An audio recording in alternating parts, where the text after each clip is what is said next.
اعوذ باللہ من الشیطان الرجیم بسم اللہ الرحمن الرحیم الحمد للہ رب العالمین وصلی اللہ علی محمد وآلہ الطاہرین اللہم صلی علی محمد وآل محمد۔ درس 15واں سبق مبعث۔ ٹھیک، یہ کلمہ جو ہے مبعث عربی کا ہے، فارسی کا نہیں ہے۔ فارسی میں بولا جاتا ہے برانگیخته شدن، اٹھایا جانا، مبعوث ہونا، ٹھیک ہے نا۔ مبعث بروزن مفعل ہے، ظرف زمان ہے، بعثت کا وقت، اٹھائے جانے کا وقت، اعلان کا وقت، سمجھ رہے ہیں؟ چلے بار صورت اس کو چھوڑیں۔ یکرو صبح کی احمد از خانے بیرون آمد، دید خیل جاہرہ چراغانی کرتے ہیں و پرچم زدے ان۔ یکرو صبح، ایک دن صبح، کہ احمد نام ایک لڑکے کا، ٹھیک ہے۔ ایک دن صبح احمد از خانے بیرون آمد، جب گھر سے باہر نکلا، از خانے بیرون آمد، گھر سے باہر نکلا، دیکھا خیلی جاہارہ کہ بہت ساری جگہوں پر چراغانی کرتے ہیں، چراغ جلا رکھے ہیں۔ چراغانی کرنا یعنی دیا جلانا، لائٹ جلانا، بلب جلانا، جو بھی جس سے اجالا کیا جاتا ہے اس کو کہتے ہیں چراغ۔ چراغانی یعنی چراغ جلانا۔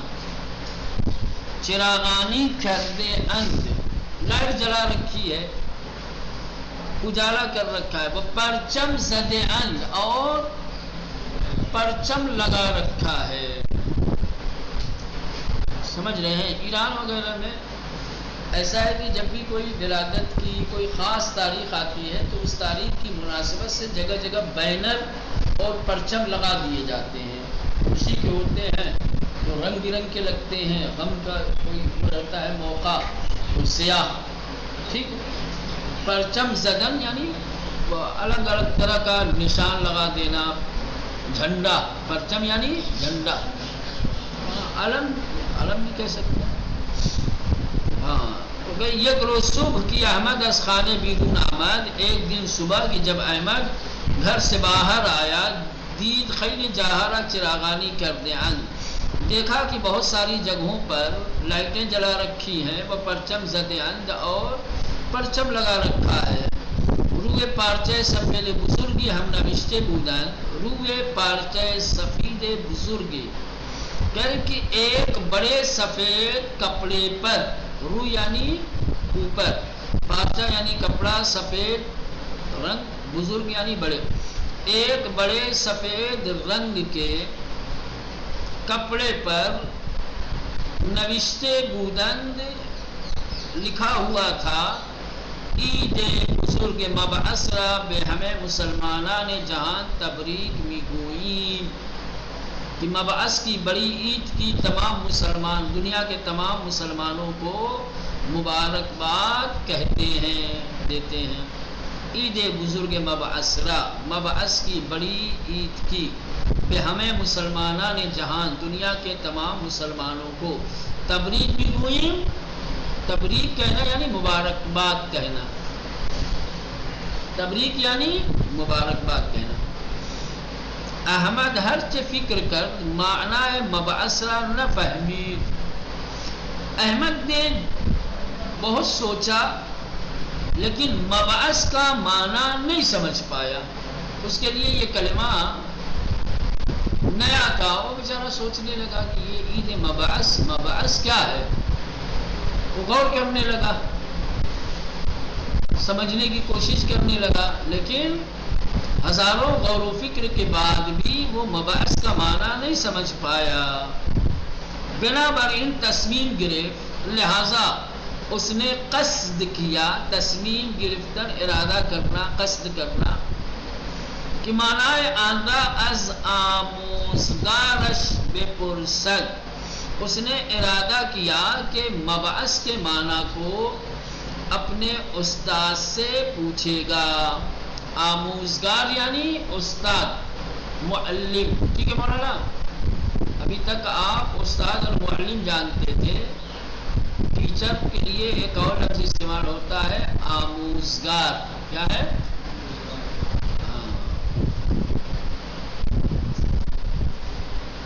از آموزگارش, اپنے استاد سے بے پرسد پوچھے. وقتی آموزگار بے کلاس آمد, جس وقت استاد کلاس میں آئے. قبل شروع درس شروع کرنے سے پہلے. احمد دستشرا بلند کر, احمد نے اپنا ہاتھ اٹھایا. احمد دستشرا, احمد نے اپنا ہاتھ بلند کر اٹھایا. کلاس میں ہوتا ہے نا, کسی کو کچھ پوچھنا رہتا ہے, اگر زبان سے نہیں بولنا ہے تو ہاتھ اٹھا دیتا ہے. آموزگار گفت احمد سوالی داری. استاد نے کہا احمد کوئی سوال ہے تمہارا, کچھ پوچھنا چاہتے ہو؟ بلے می خواستم مانا ہے مبعث را بے پرساں. احمد نے کہا کہ ہاں, مبعث کا معنی اور مفہوم پوچھنا چاہتا تھا. می خواستم چاہتا تھا میں, کہ مانا ہے مبعث را بے پرسم, کہ مبعث کا معنی پوچھوں. آموزگار گفت بچہ من خودم می خواستم پیش از شروع درس دربارہ مبعث توضیح بدہم. استاد نے کہا بچوں میں خود چاہتا تھا کہ درس شروع کرنے سے پہلے مبعث کے بارے میں کچھ وضاحت کروں.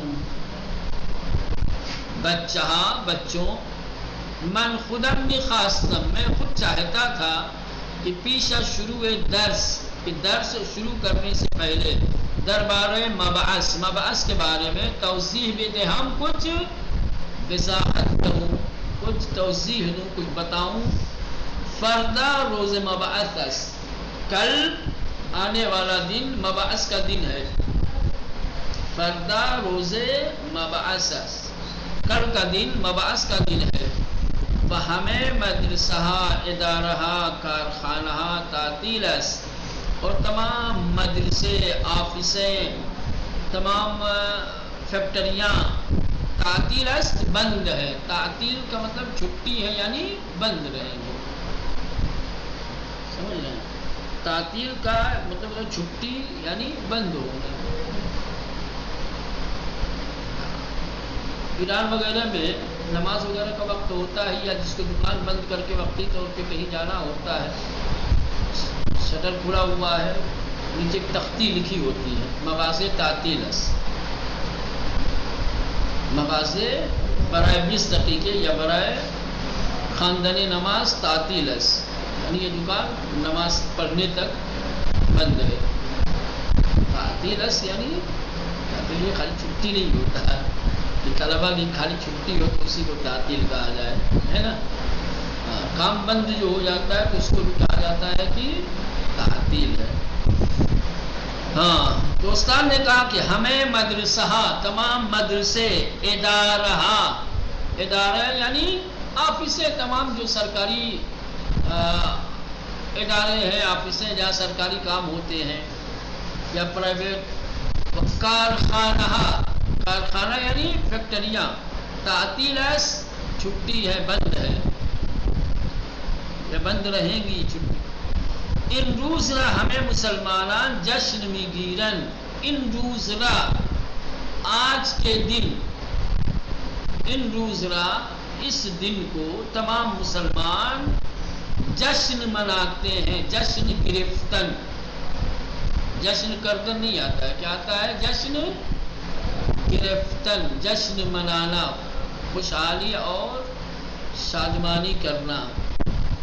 فردہ روز مبعث, ہاں کہا گیا ان روز را ہمیں مسلمانان اس دن کو تمام مسلمان جشن می گیرند, خوشی مناتے ہیں. در ان روز خدائے بزرگ و مہربان, اس دن میں عظیم اور مہربان خدا نے حضرت محمد صلی اللہ علیہ وآلہ وسلم را به پیامبری برانگیخت، نبی کریم کو نبوت اور پیغمبری کے لیے برانگیخت اٹھایا، یعنی آج کے دن اللہ نے نبی کریم کو کیا ہے منصب نبوت دیا یا اعلان نبوت کا حکم دیا، برانگیخت اٹھایا تا مردم را از گمراہی و نادانی برہانت، تاکہ لوگوں کو ضلالت و گمراہی سے اور جہالت سے دور کرے، آزادی دے۔ رہاندن، رہا کرنا، آزادی دینا، چھڑانا، نجات دینا، یہ معنی آتا ہے، ٹھیک ہے۔ رہاندن ایک آتا ہے رہا کردن، اس کا مطلب ہوتا ہے چھوڑنا، مثلا کہیں گے کہ من یہ خرگوش داشتا امروز پورا رہا کرتا ہوں، ٹھیک ہے، یا دیروز در مدرسے، فرض کر لیں کہ دو گاؤں آوردن ماں نارا رہا کر دی، جو گائے لائے گی ہم نے اس کو آزاد کر دیا، یا امروز از قید خانے مثلا کی احمد آباد دولت 50 مجرمین را رہا کر یعنی آزاد کیا۔ آج مثلا فرض کرو احمد آباد کی حکومت نے 50 مجرموں کو آزاد کر دیتے، رہا کردن آزاد، ایک ہوتا ہے رہاندن چھڑانا، ٹھیک، آزادی دلانا، یعنی کہ تا مردم را، تاکہ لوگوں کو از گمراہی، ضلالت و گمراہی سے، و نادانی، نادانی یعنی جہالت، برہانت دور کرے، آزادی دیں۔ در آن زمان مردم مکہ بت پرست بودند، در آن زمان اس وقت، اس زمانے میں مردم مکہ، مکہ کے لوگ بت پرست بودند، بتوں کی پوجا کرتے تھے، بتوں کو خدا مانتے تھے، ونمی خواستن از پرستش بتہا دست بردارند، اور نہیں چاہتے تھے کہ بتوں کو چھوڑیں، نمی خواستند نہیں چاہتے تھے، از پرستش بتہا بتوں کی عبادت سے، دست بردارن ہاتھ اٹھائیں، بتوں کی عبادت کو ترک کرنا نہیں چاہتے تھے، چھوڑنا نہیں چاہتے تھے۔ آنہا با کسانی کی مخالف بت پرستی بودند، وہ لوگ ان لوگوں کے کہ جو بت پرستی کے خلاف تھے، مکے کے لوگ جو بتوں کی پوجا کرتے تھے، وہ سب با کسانی ان لوگوں کے ساتھ کہ مخالف بت پرستی بودند، کہ جو بت پرستی کے مخالف تھے، دشمنی بھی کردن، ان سے دشمنی کرتے تھے، و آزار شان می دادن، اور انہیں آزار و اذیت دیتے تھے، آزار یعنی اذیت، تکلیف، بے ویجے خاص طور پر، بے ویجے یعنی مخصوصاً، خاص طور پر، بالخصوص، بے ویجے وقتی دیدن کسی دارت با بت پرستی مخالفت می کنن، خاص طور پر جب دیکھتے تھے کہ کوئی بت پرستی کی مخالفت کر رہا ہے تو ازبین خودشان بر انگیخت شدے، اور وہ انہی لوگوں سے بیچ سے اٹھ کر کے کھڑا ہو کر کے مخالفت کر رہا ہے، وہ یتیم بودے اس، اور یہ یتیمی کی زندگی گزار چکا ہے، اما حضرت محمد چون میدانست، یعنی یہ کہنا یہ چاہتے ہیں کہ خاص طور پر کیونکہ اللہ کے نبی بت پرستی کی مخالفت کر رہے تھے، اور اللہ کے نبی وہ تھے جو انہی کے درمیان پلے بڑھے ہیں، جنہوں نے یتیمی کی زندگی گزاری ہے۔ جب دیکھا کہ ہمارے ہی بیچ سے ایک شخص کھڑا ہو کر کے بت پرستی کی مخالفت کر رہا ہے تو ان کو اور زیادہ آزار و اذیت کرتے تھے، ان سے دشمنی کرتے تھے۔ لیکن بت پرستوں کی آزار و اذیت اور ان کی دشمنی کی وجہ سے حضرت محمد چون می دانست حق باؤس، چونکہ اللہ کے نبی جانتے تھے کہ حق ان کے ساتھ ہے، از ناسزاہا اذیتہا و دشمنی ہائے مردم جاہل نہ ترسید، برا بھلا کہنے، آزار و اذیت، نفرت اور جاہل لوگوں کی دشمنی سے کبھی ڈرے نہیں۔ چون می دانست، چونکہ جانتے تھے کہ حق باعث، کہ حق ان کے ساتھ ہے، از ناسزاہا، ناسزا یعنی برا بھلا کہنا، ناسزا گفتن یعنی کسی کو برا بھلا کہنا۔ مثلا مردم به آدم بد ناسزا میگویند، لوگ برے انسان کو برا بھلا کہتے ہیں۔ آدمی کے گنہگار است، مردم به او ناسزا میگویند، وہ شخص مجرم ہے، گنہگار ہے، لوگ اس کو برا بھلا کہتے ہیں۔ تو ناسزا یعنی برا بھلا کہنا۔ اذیتہا، آزار و اذیت، و دشمنی ہائے مردم جاہل، اور جاہل لوگوں کی دشمنیاں، ان تمام چیزوں سے نہ ترسید، کبھی آپ ڈرے نہیں، بے تنہائی در برابر دشمنان، دشمنان خدا پرستی استاد، بے تنہائی اکیلے، بے تنہائی یعنی اکیلے، در برابر دشمنان خدا پرستی، خدا پرستی کے جو دشمن تھے ان کے مقابلے میں استاد کھڑے ہوئے، قیام کیا۔ ٹھیک ہے، جو لوگ خدا پرستی کے دشمن تھے، اللہ کے نبی اکیلے اور تنہا ان کے مقابلے میں ڈٹ گئے، کھڑے ہو گئے۔ وآنہا را براہ راست دعوت کرد، اور ان لوگوں کو سیدھے راستے کی طرف دعوت دی۔